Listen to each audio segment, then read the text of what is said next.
een lekker sportieve neet op vreet.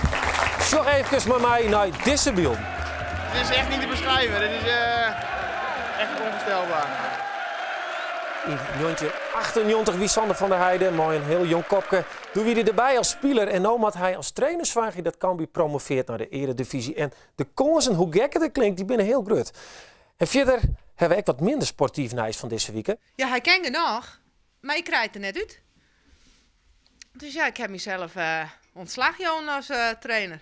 Ja, hoe moet het nog verder met Dirk? Moet hij in een lasagne naar Os? Of komt er een nieuwe trainer? Sjoukje die vertelt er in ieder geval aan alles over. Maar zij is klaar met het best. En die snits is het eerste Fries kampioenschap voetbalquiz. Sjoch, wat meer weet van voetbal. Sander of ik, want ik nog aan zijn speeltje maar. Dit nog volle meer. We hebben ronkende motoren. Maar nou eerst al het nieuws van Friesland van deze week.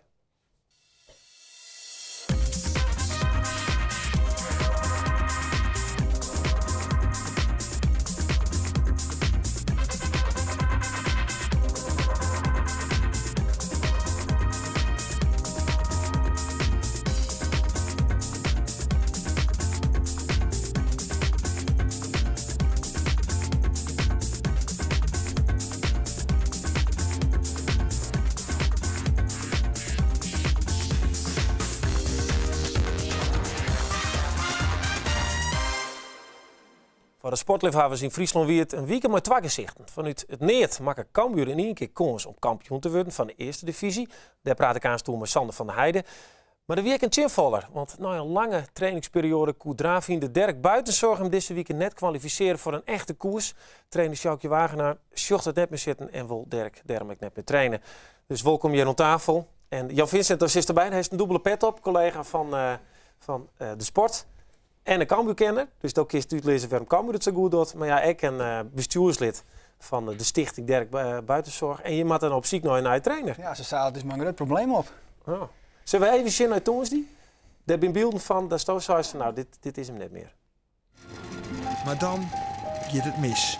Dirk begint te fjouweren en het is oer en uit. Een drama. Ja, het is een drama.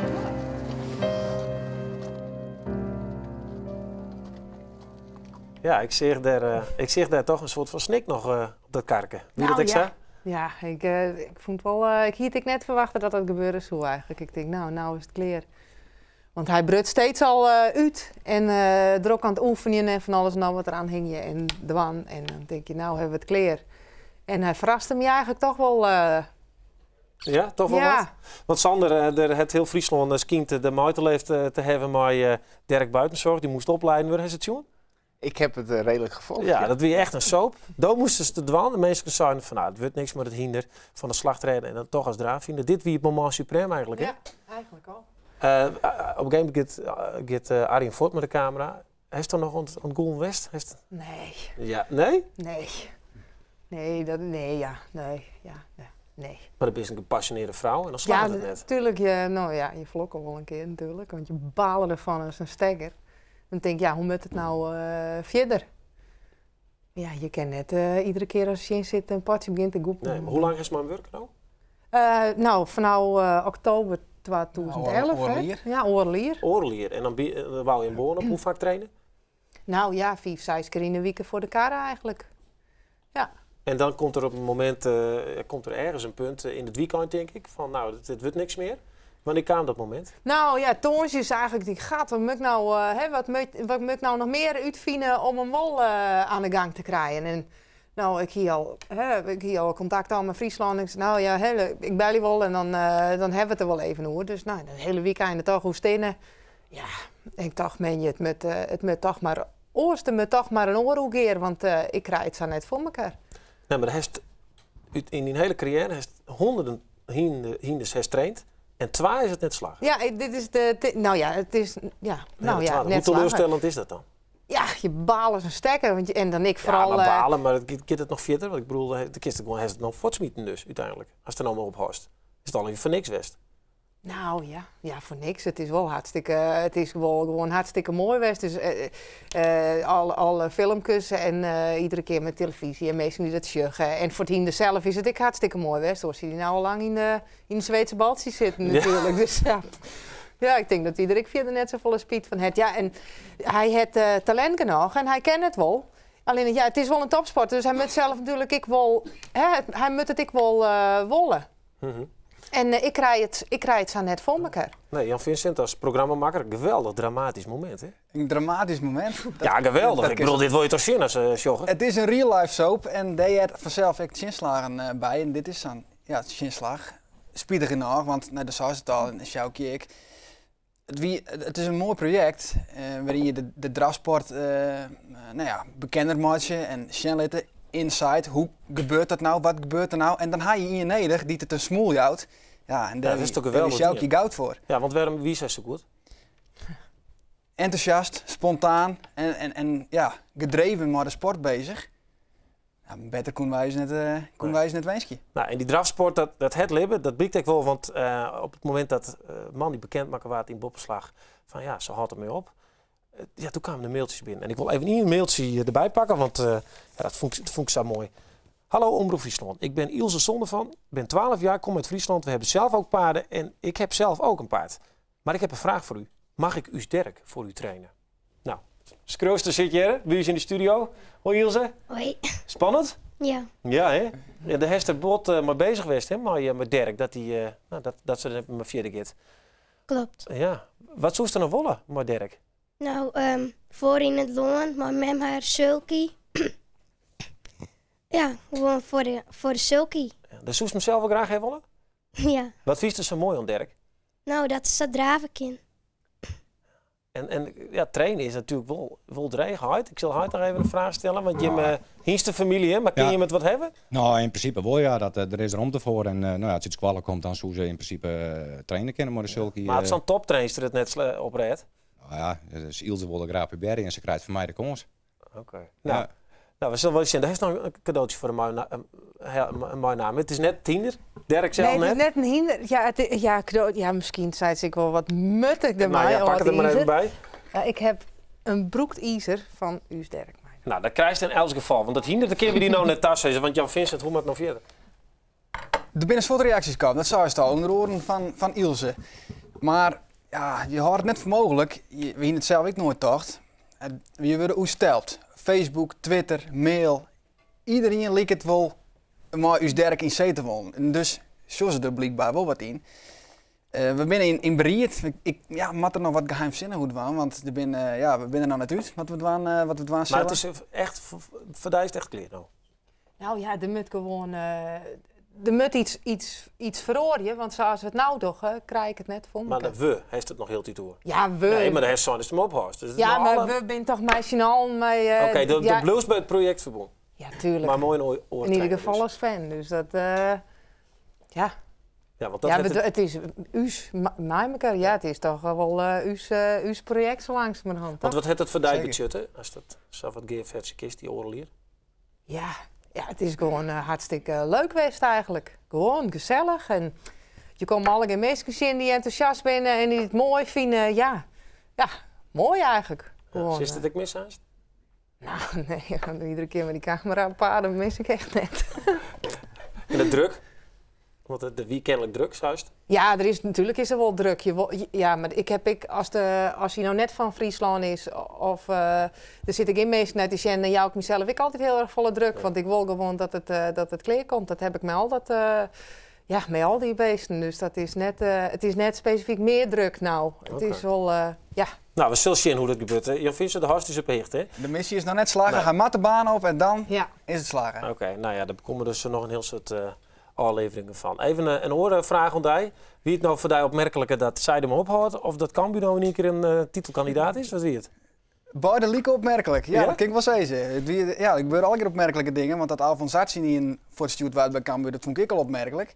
Dus het volgt elkaar in een rap tempo op de laatste weken. Nou, en dan zit hij, de nieuwe assistent trainer en alles wat hij hoort, is goud. Of net, Sander? Ja, dat is erbij kamer en dan is een titelkandidaat. Nou, met dank aan Veendam, hè? Ja, daar hebben we het aansnijden nu, want de jongens hierachter is, die komen aan mijn quiz. Dan nemen we het zien maar op. Ja, even een quizvraag voor jou. Welke speler maakt de eerste goal voor Cambuur in de Eredivisie? Jack de Gier. Hij zit vlakbij die op de bank.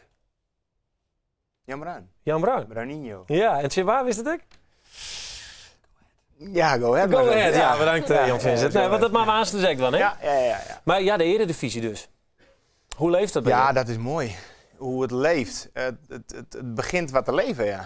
Maar ik eens even uitlezen, want ik volg Cambuur en Ja. ik volg die horenploegen van. En dan denk ik, kandidaat? Ja. Ik snap er helemaal niks Ja, van. heel apart is dat. Ik heb 2 keer van dichtbij meegemaakt. Hè. 1 keer gehaald en nou ja, daarna competitie tegen Roda. Zullen we daar even naar zien? Hebben we een beeldje van? Ja, dat is leuk. Ja. Nou, dat is net echt leuk, maar... Nou ja, dat zijn wel Vertel maar even leuke wat je herinneringen hoor, op zich. Dit Een is, anticlimax, maar. Van Dijk die het, de Vries die het mist. Tranendaltje in Roda. Nou, daar komt hij. Ja, Ja. een knuffel. Ja, mooi nou. Maar wie dat... Verdij, wie is het toen al uit in ook? Ja, ik scheurde toen mijn meniscus af in de 70ste minuut. Toen was het gebeurd. Ja. Helaas. Maar dat gevoel van toen er zat dichtbij zitten, heeft dat gevoel nou ook? Ja, nou, ik heb het nu meer over het gevoel van hoe het leeft. In Leeuwarden, als je in 98 toen we promoveerden, was het natuurlijk één groot gekkenhuis. En nou ja, toen tegen Roda 2008, dat was... Ja, dat ging nergens over. Trainingen, op een gegeven moment, met die kaartverkopen ook. Ja, dan kom je op het stadion en dan moet je gewoon trainen. En dan weer het Cambuurplein oprijden. En je komt er gewoon niet langs. Want er staan alleen maar mensen, gewoon honderden mensen, rijen dik, ja, te wachten om een kaartje te krijgen. Maar viel dat nou echt weer een beetje gebeuren? Ik Ja, geloof dat niet zo. Alleen je merkt dat er weer over gesproken wordt. Kijk, het is een tijdje heel rustig geweest na Roda. Ja, van nou ja, het is nooit wat wezen, het zal nooit wat worden. Hè? Dat verhaal een beetje. En kijk, nu heb je weer... Ja, mensen beginnen erover te praten. Hey, het zit dichtbij, het verschil is 2 punten met Volendam. En als je naar de programma's kijkt, nou, de zoen zit er bij ons wat in. Ja, dan het begint te leven en te kriebelen. En dan hebben mensen weer zoiets van, nou... Is dat hetzelfde gevoel als op het veld als op de bank? Nou, ik ben op de bank wel meer zenuwachtig dan in het veld. Zegt dat ik Jan Vincent, als het hem volgt? On hem? Ja? Ja, wij zitten altijd maar de reg. Ik zeg gewoon altijd op reg. Ik zeg altijd Henk de Jong, heel druk gebarend en oerlizend met Bruin en Sander. Ja, die zenuwen, dat zien ze vaak. Mensen spelers die op de tribune zitten of op een bank zitten, die hebben vaak meer spanning dan als je zelf in het veld staan. Dus... Ja, maar ik wil ook even vandaar wat weten, want ja, de meest haast niks negatiefs op Cambuur zeggen, vinden de supporters net leuk. Maar als ze het nou winnen, hè? Als ze nou kampioen worden, is het dan net een beetje de kampioenschap van de Jermoede? Van de faillissementen? Nou, ik kan wel zeggen dat met aankomen dat AGOVV en Veendam met Cambuur een protte puntje in lezenlitten had, dat ze nou in één keer meedoen. Maar dat geldt ook voor andere ploegen. Er is op dit moment net 1 ploeg die er echt bovenuit steekt. En daar maakt Cambuur dan gebruik van centen maken. Vies dat ook, Sander? Ja. Wel de kampioenschap van de Jermoede? Nou, en dat is ook weer zwaar natuurlijk. Maar wat Jan Vincent zegt, je hebt wel een punt. Kijk, als die clubs niet fit waren geweest, dan had het verschil niet 2 punten geweest. Zo simpel is het gewoon. Nee. En daardoor doe je gewoon nou mee en heb je gewoon een reële kans eventueel om als eerste te eindigen. Ja. Maar leeft er zelf in? Want er moet toch een heel soort dingen gebeuren vanzelf. Ja. We hebben fjouwer makkelijke zinstanders. Mooi gezegd. Redelijk makkelijk. Ja. Het zou dus echt goed kennen. Nou, kijk, ik denk dat vanavond vanavond zijn er een aantal wedstrijden in de Jupiler League. En wij spelen zondag zelf tegen de Graafschap. En als de uitslagen vanavond een beetje gunstig zijn, als je kijkt naar Helmond en Sparta en Volendam. En wij winnen zondag tegen de Graafschap. Ja, dan moet je op een gegeven moment ook gaan zeggen van jongens, ja, daar hoef je niet meer te verschuilen. Maar, van nou, eerst 5 Henk de Jong zei het nog wel, hè? We gaan voor de titel. Daar had hij nog wat in. Ja, maar ik denk dat dit weekend wel cruciaal is. Zo simpel is het. En dan ga ik al nog helemaal los in Cambuur bij ja, natuurlijk. bij de supporters, hè? Als je ergens een paar procent kans voor hebt, dan moet je dat ervoor gaan. Of je nou sportman bent of trainer of voetballer zelf of bestuurslid. Als jij kans hebt om het hoogst haalbare te bereiken, dan moet je er altijd voor gaan. En als dat lukt, is een tweede. Maar je gaat ervoor, anders moet je er niet aan beginnen. En dan zorgen we die tafereel naast weer maar in die stekken. Al die jongens die er prikkeltriet heen klommen om bij hem te komen. Ja, het mooie is, die jongens hebben ook veel vakantie dan. Dus dat is, ja, voor iedereen is het perfect. Hè? Dus dan kan je een week lang dronken en dan genieten van al het mooie eigenlijk. Ja. Als ik wat vreemd maai. De oude jaren had Cambuur er vaak in ons zitten. En wie het altijd op het moment dat het zo, dat er een periode pakt weer koe of dat er mooi van op het kampioenschap, altijd jekken de ploeg aan. Waarom denk je dat dat nou wel kan? Nou, ik vind wel dat de afgelopen jaren, de verschillen, die waren toen wel iets groter. Kijk, wij hebben wel een keer 1 of 2 wedstrijden bovenaan gestaan, maar op een gegeven moment was het ook een keer 5, 6 punten verschil. En kijk, nu zijn er heel veel ploegen die meedoen. Of er zijn 4 ploegen die meedoen. En dat verschil is 2 punten met 4 ploegen. En als je naar de programma's kijkt, ja, kijk, het is ook niet zo dat je in november bovenaan staat en je moet nog 5 maanden. Het is nu nog 3 of 4 weken. Het zou samen kunnen. Ja. Dus ik denk dat het wel een wezenlijk verschil is. Hey, mensen, tieren dank voor dit peteer. Ja, zoals je was door. Doog is naast mij nog mooi naar die mensen. Yes. Want aanst is hier nog de mystery guest. En in een minuut hebben we omdenken voor een spektakel. En misschien die monsters der als jong. Dat zijn motors. De Kim mensen heel uit maar rieden. En we gaan nu verder met het eerste Friese kampioenschap voetbalquiz. Dat is juni snits. En daarom zal ik je met Sander van der Heijden uitmaken wat van u twaan het meest van voetbalwit. En helpen mij. Oh. Voor het publiek. Sander, dat moest je eens in. We hebben hier een beltje. We hebben hier 2 man. Die het op een bepaalde wijze elkaar heel tijd kennelijk bij de kroeg opzochten en voetbaltestjes mogen doen. Vertel eens, hoe is dat ontstaan in een voetbalquiz? Hoe het ontstond is, dat is, ja, hoe het, als we in de kroeg zitten, dan weer naar Jelloer, dan gaan we de week al wel besprutsen. En dan pakken we een viltje erbij, allebei een pen. En dan schreeuw ik een club uit de Eredivisie, hij in. Draai een viltje om, ik hier NEC, hij hier Roda. En dan om een speler nemen die daar bij spelen bij de clubs. En, dus ja. je testen elkaar heel Ja, tijd? ja. Wij winnen elkaar heel tijd wat ontbluffen wat dat dan gaat. Heb je wel eens Sander van der Heijden erbij hoor? Hebben wij wel eens geweest. Ik ben, in het verleden ben ik leider geweest. Leider, materiaalman, wie ik weet niet wat het alweer, met Boanes. En hey, ik weet net dat we toen voetbalvragen gesteld hebben. Maar uiteindelijk is dat dus kennelijk iets wat mannen leuk vinden. Joenek, in snits, kantine vol en dan maar wat vragen stellen? Ik werd nog in Twente gaan, in Greens en jong in Friesland. Het is het rent aardig, ja. Het is op de meeste manier leuk. Ja. En het is wel al goed met hem, hè? Dus je kan normaal wel een gesprek vieren. Maar weinig wel met hem. Hij is iets meer voetbalautist dan ik ben. Maar naar Jelloeren dan wil hij zeker een quiz. Dan wist ik waar in 1989 Bob Horsting in wat is de Eredivisie? In de Eredivisie? Ja? Dat waar ik net te zitten. Nee. Nou, dit weer de strikvraag net, want ik heb natuurlijk wij mooi aan ze vragen. En Sander, dan wist het misschien wel. Dit is even voor je, hè? Waar maken de eerste doelpunt welke oud-Cambuur-speler in de Japanse J-League? Henny Meijer. Oké. Nou, dit wie even voor je kant. Het is de 1 achter dan, maar wijt ze elkaar, hè? Wat is de opzet? Wat heen betocht? We hebben 4 vragen. We hebben beeldvragen, ik nog een audiovraag en 4 van. Je moet de druk op beltje ook en dan wie eerst zet. Je moet meteen antwoord Jan, dan net te lang nadenken. Je mag mij helpen, hè? Hij komt uit je voetbal. Ja. Zullen we beginnen? Vincent, dan moest ik helpen. Wij beginnen namelijk met een loersfragment, als het goed is. En we hebben hier het verslag van Omroep Friesland in een Europese wedstrijd van Heerenveen. En één naam is Futpiet en wij willen weten welke naam dat is. Als het goed is, komt nog het fragment. Het is niet de afvallende bal pikt in die vrije trap van Oer Hildrum. Bal weer erop komt en er zit er door. En die jast er wel in. Heerenveen komt op 2-1. Het is absoluut verkeerd. Huntelaar? Nee. De speler zeker net. Het is een Noor. Een Noor? Een Noor? Ja, ik zou zeggen Nurmela, maar dat is geen Noor. Dat is een Fin. Nee, dat is een Deen. Thomason weet je dat zijn. Nou, we hebben Tjenlevski Sofia weer. Nog hier een tip dan. Ik weet het. Jongens, André Hansen. André Hansen, wisten ze nou dat? Nee. Ik denk dat 0-0. Vraag 2.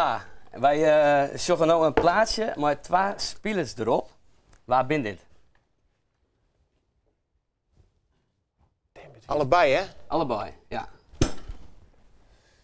Thomasson en die Van der Looy. Dat is een aardig bekende voetbal. Ja, dat wie in Spanje had zeker. Of Italiaan? Het is bij de wedstrijd Heerenveen Bordeaux. Oh, dit is Zidane. Zidane, juist. Oké. Krijgen we elke punt? Allerlei punten. Ja, mooi. Vraag 3. Wie haattrainer van zowel Cambuur als Heerenveen? Korbach.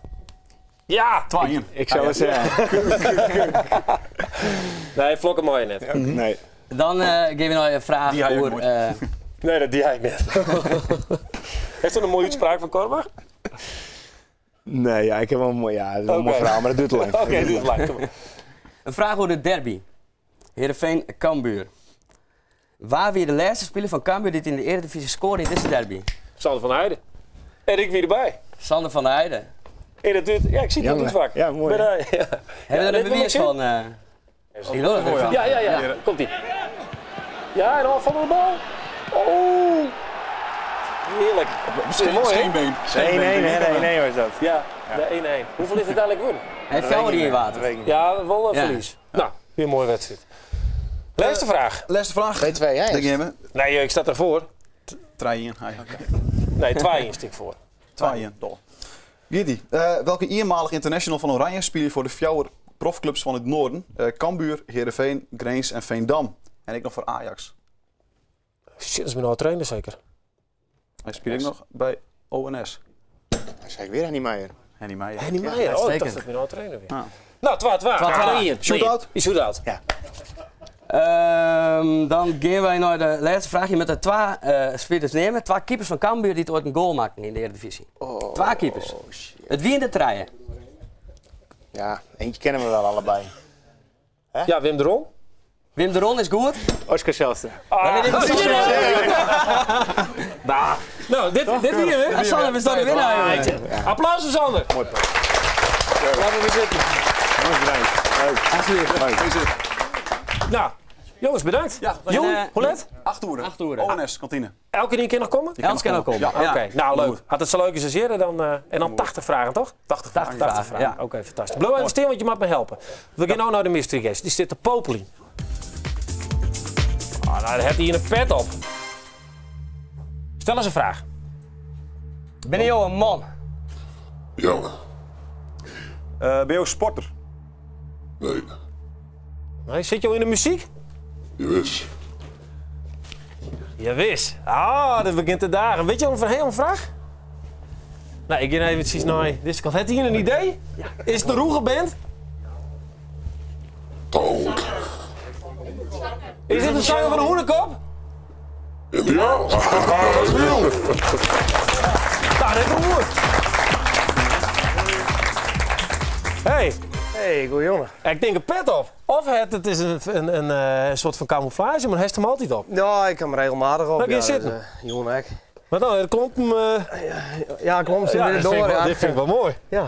Ja, de zakken gewoon. Ja, ik altijd een zakken. Nou, maar dat ben je... Wat zei het? Ik zei ik altijd een zakken. Behalve op bed. Ja, dat maakt uit. Ja. Van de vrouw. Ja. Je wist, ja. Maar dat wist je vrienden wie ik gek. Toen heb je een pensioen, dus zie je bij Willem. Even bij Willem, ja. Ja. Wat vies leuker, bij Willem of dit dan? Ja, weer, ik ga je nog nooit jij Nee, er komen al je vragen, want ik weet niks van die. Nee, hè? Nee, dus ja, dat mag je nog nou, draaien. En dan, als hij ergens op een vakje komt, dan stel ik een vraag. Dus draai maar. Ja. Heeft ik bier bij die? Nee. Nee? We zullen hier achterin niet in krijgen, maar de tap weer nog naar ons. En toen kreeg ik een glaasje cola en toen zei ik van dat we ook wel een beetje Berenburg bij in gaan. En toen had ze daar ergens een fles voor toveren, nou daar zit nog zo'n beetje in. En het smaakt nergens naar, maar ik kan me niet graag de roos slaan. Dus, ja, dit is nog eens een keer een raus. Oké, nou. Hoe belangrijk wie die reis naar Australië voor het ontstaan van de hoenekop? Ja, dat weet ik niet, want als ik net ging wie, dan weet ik ook net wat er gebeurd wie. Maar wanneer bist je geweest? 2008. En ja, ik heb wel iets...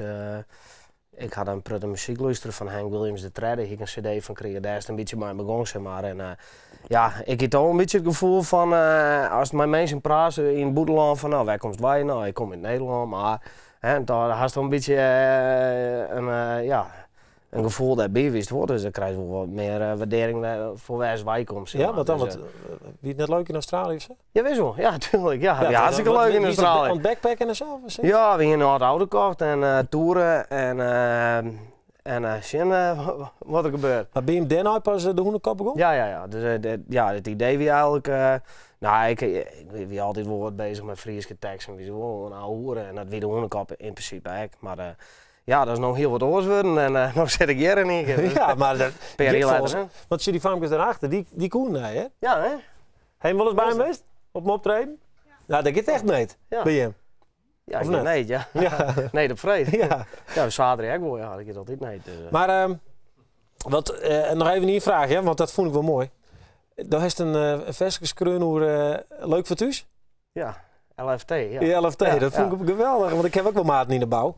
Nou, kun je lezen wat dat is? Nou, dat is als je aan het werk bent en er komt bepaalde attributen of materiaal en dan denk je van, hé, dat kan ik thuis ook wel broeken. Dan gaan ze, een LFT'tje, iets worden die maar even, of even in een trui of even, zit hier een of even in een tas. Ik had het noemen een keer spelen op toen ik dat noemen krekkelen, en dat wie op een personeelsfeestje van een bedrijf waar ik wil werken hier. En ik heb nog een mok, die ik daar dus ook bij. Die stond met het logo erop. Dus ik had het even zien letten. En ik zei, nou, ik ga speciaal voor je even naar je nummers kruinen. Ik zei, ik had die mok nog. Ik denk, een goed idee. En dus ik hier dat nummer speel. En de directeur zit er ook bij natuurlijk. En ik wie klaar met optreden. Toen kwamen de jongens, die kwamen later bij. Die zeiden, je ziet net de bek hoor ik in. Ja, wat gebeurt er soort zeker, of net? Ja, dat valt wel eens. Ik maak graag even een beetje mooier meidje dan dat het is natuurlijk. En dat doe ik mij alle nummers. Dus, Nou, misschien komt er nog wel een vraag hoor. Draai maar even. Ja. Misschien ook wel smeuïge details. Wat denk je? Zou dat kunnen? Wat van ding? Smeuïge details. Ja, maar ja. Roegi Mago helpt bij het terugbrengen als artiest. Ja, ik weet het net. Roegi Mago. Ja, ik denk het. Ik bedoel... Maar ben je hem roeg? Ja, het is dat krijg wat roeg is. Ik ben wel een beetje roeg. Ja, ik kan net echt heel goed, zeg maar, fijn werk doen, zeg maar. Maar ben je toch echt zo of is het een act? Want je hebt wel eens om 10 uur maar en ik wil eens om 6 uur maar gewoon... ja, nou, net dat ik elke dag helemaal dronken op bed lees, te wachten tot ik weer spelen kan. Maar nee? Daarvoor heb ik nog volle meer taken binnen de band. We doen alles zelf, dus boekingen, management, CD-distributie, neem het alleen maar op. Dat moet alleen wel gebeuren. Dus ik get al je geld en als het daarom gaat, dan moet ik serieus zijn. Maar kun je ervan lezen? Van leven? Jazeker, ja. En al die... Nee. Alleen nog wel? Ja. Dus daar ga ik mooi van, man. Ja, helemaal niet. Ja. Nee, zo'n band had een manager nodig, een boekingskantoor. Maar ik ga gewoon zijn, dat doe ik al jaren. En je moet hem nergens druk om te maken. Dus in de bus stappen, biertje, plug and play. En dat is wel heel anders dan dat wij van die sjuggen het vanzelf. Dus er zit een hele verhaal achter. Ja, inderdaad. Ja, er zit best wel wat achter. Ja. En is dit altijd die dream geweest om dit te doen? Ja, ik ging nooit dacht dat het mogelijk was. Dus, ik denk dat als je dus dan Idols, dan... Ik weet niet hoe vier dat dan komt. Nou, net ik denk dat ik dan in die filmpjes kom bij de mensen bottom laatste. Ja, maar toch heel Friesland in hij. Ja. Shit hij. Ja, maar ik bedoel, dat is net iets waar we ooit mee bezig geweest binnen. Dus, en succes, ja. Ik bedoel, het is, toen we ons eerste optreden, die van weet ik veel 20 mannen, ja, toen waren we al, toen waren we er al, is het wel. Dus ja. Het is, ik ga nooit dachten dat het cool, want ja, jongen, ik zo goed ging het jongen. En gitaarspelen gaat wel steeds beter nou, maar... ja, maar het is toch, door toeval is het toch gebeurd. En nou ja, en nou zit ik hier. Ja, nou, draai maar even een keer. En dan een paar minuten, dus... nou, lang het uitpraten. Dus, nee, dat denk ik ook niet. Het leven van een muzikant is dreig. Nee. Dat is hartstikke mooi. Nou, nog een keer. Ja. Als arbeider wie vol dreger. Serieus. Wat, hè? Arbeider? Ja, ik zei als arbeider wie vol dreger. Zoals nooit eens een romantisch liefdesfestje jongen willen. Wat is dat dan even vragen? Je zit onder 1, 2, 3, ik ken de hele nacht op maar die vrije. Dat is die romantische tekst? Die mensen die moeten beter aan huiswerk maken, want ik ga heel romantische festjes kunnen. Welke dan? Mooie simmer, mooi smoor, daar in januari. Jeltje, heel romantisch. Pizza's, bier en shake.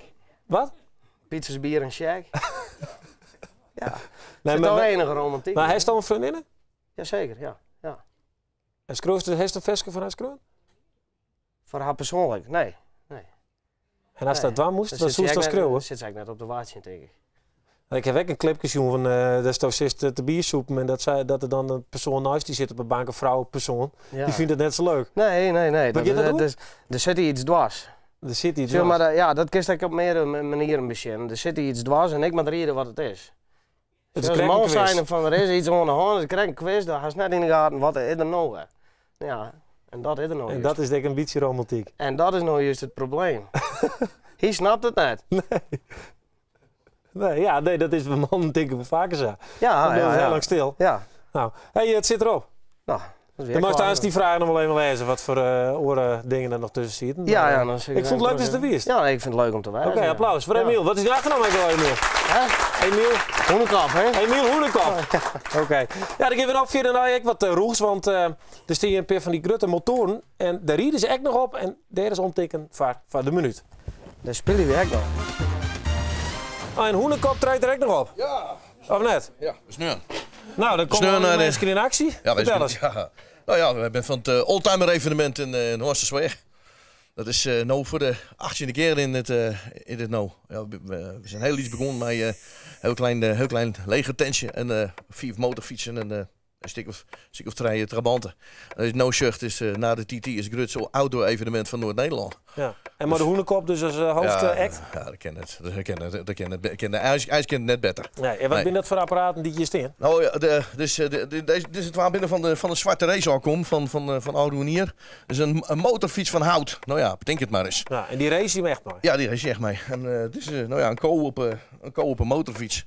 Ja, er zit er dan hier normaal sprutsen zit er in, ja, en die riet dan wat in zo'n plastic ook in het rieden. Je hebt nog 20 seconden. Ik dacht, ik heb nog een minuut om wat te vertellen, maar ja, een minuut al ja. Oh, ik dacht geweten, maar dat nog? Ja.